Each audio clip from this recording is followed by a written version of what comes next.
Hello everyone. Today I would like to discuss a topic that implements the video entitled, Let's Learn to Shoot, where we have analyzed how to hold and shoot, highlighting the most common errors. As previously mentioned, in order to work only with the human factor, we must exclude any defects of the speargun.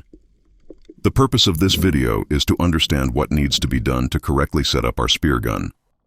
Whatever speargun we have in our hands, whether it is a commercial speargun or the most sought-after super speargun, obeys exactly the same rules.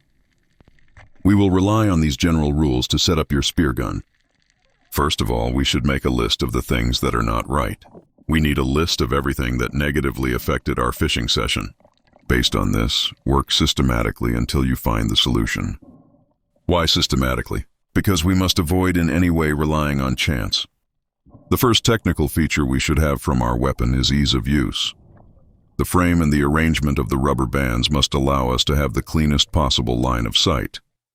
Considering that no speargun projects the shaft perfectly straight, we must still try to remain within a certain tolerance range. A fundamental tool to help us understand the dynamics of the weapon will be the use of a video camera. By reviewing the slow-motion videos, it will be possible to observe the behavior of the shaft, the elastic bands, the rod, and the hand. In the next slides, I will try to represent by graphically exaggerating the lines of the trajectory, what the human eye cannot perceive. The speargun shaft always traces an elliptical path.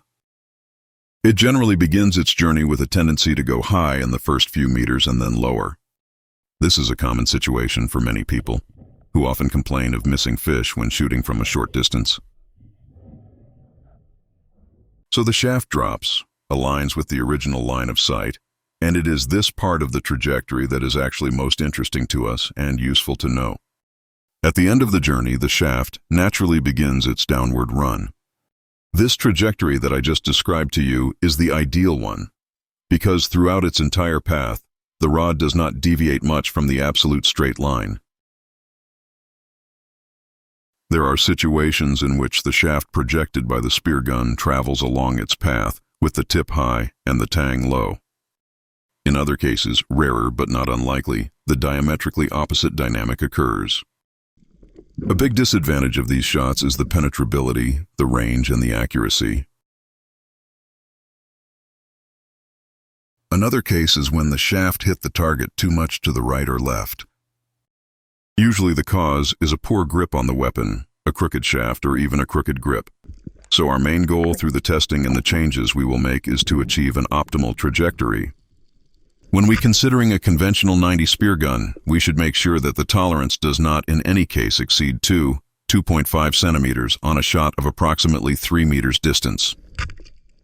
Considering instead a relatively large speargun with measurements over 95, equipped with a 7 millimeter or greater shaft, which at 4 or 5 meters distance loses 3, 4, or even 5 centimeters from the aiming point, is to be considered an acceptable tolerance. In cases where the target is a fish, such as a 1.5 kilogram sea bass, whose width is significantly less than 15 centimeters, there is a high probability of missing the target. Of course, when we have a tolerance of 10 centimeters from the aiming point, which is very common at certain distances, it is more than enough to miss even a 10-kilo fish. A recent test with large spearguns recorded a success rate of 20% on 10-kilo fish at a distance of 4.5 meters. Only 4 shots out of 20 hit the target satisfactorily. Of course, the responsibility does not lie entirely with the poor setting of the weapon. There is also the human factor to consider. For now, we will look at gun liability and how to limit it. So let's see what to have with us and what to do to prepare a weapon correctly. In addition to our weapon, we need rubber bands of various diameters. Attention! The rubber bands must be seasoned, used, never new but not too old. We also need shafts, obviously identical and preferably new. All this, obviously, to the extent that everyone has the possibilities. If 2 or 3 friends get together and everyone brings their own things, then everything becomes much easier. In this case, each can use the other's tires and rods. But the most important thing is sharing opinions on the same weapon. Everyone's personal opinion will help to give certainty to their personal judgment. We will also need a target. generally a polystyrene panel. I also tried a 2 centimeter plywood panel, but later discarded this type of target due to damage to the shaft tip. We will also need a line to measure the distance between the tip of the rod and the target. You could use the buoy line, positioning the peg on the base of the target, stretching the rope for about 6 meters and then anchoring it with a stone on the bottom. The first 10 meters are marked with knots indicating the meters. Generally, if the sea is calm and the wave motion is almost absent, tests can be carried out in shallow water to speed up and then continue with the actual fishing. If the fishing action takes place in depth, the target should be positioned around 10 meters. If the rifle usually operates at a shallower depth, then 4 or 5 meters is fine. Setting everything up will take some time, but will allow you to get reliable results. We will learn how and how much our gun shoots without being overwhelmed by doubt every time we are faced with a difficult or borderline shot. Once we have everything ready for the test, we need to set the spear gun to the lowest possible configuration. That is, if on a conventional single elastic rifle we have elastics measuring 17.5 and 19 millimeters, we will first use the 17.5 ones. If we have shafts of 6 and 25 and 6.5, we will put the 6 and 25 first. If you want an extra boost to the shaft, I advise you not to use Dyneema, braided lines or similar lines that can absorb water. For large spear guns, set up for fishing large fish, it is preferable to splice the shaft with nylon of no less than 140 gauge. For other smaller spear guns, we will use nylon, possibly no larger than 117. I often hear, "Damn, I paid so much money to buy this super weapon that's supposed to do whatever I ask of it." The same thing happened to me, and my advice is to never overestimate any weapon. It is useless to throw the rod with incredible power off target. Power is nothing without control. So, first of all, let's set the lowest possible configuration regarding the rubber bands in the shaft. Then, by gradually raising the adjustment, we will be able to more easily find the point at which the shaft begins to break down. This anomalous behavior of the auction will warn us that we have reached the limit. We will thus be able to take a step back in the configuration while maintaining the right balance. After having arranged everything, we move towards the bottom, simulating every movement just like in a normal fishing session.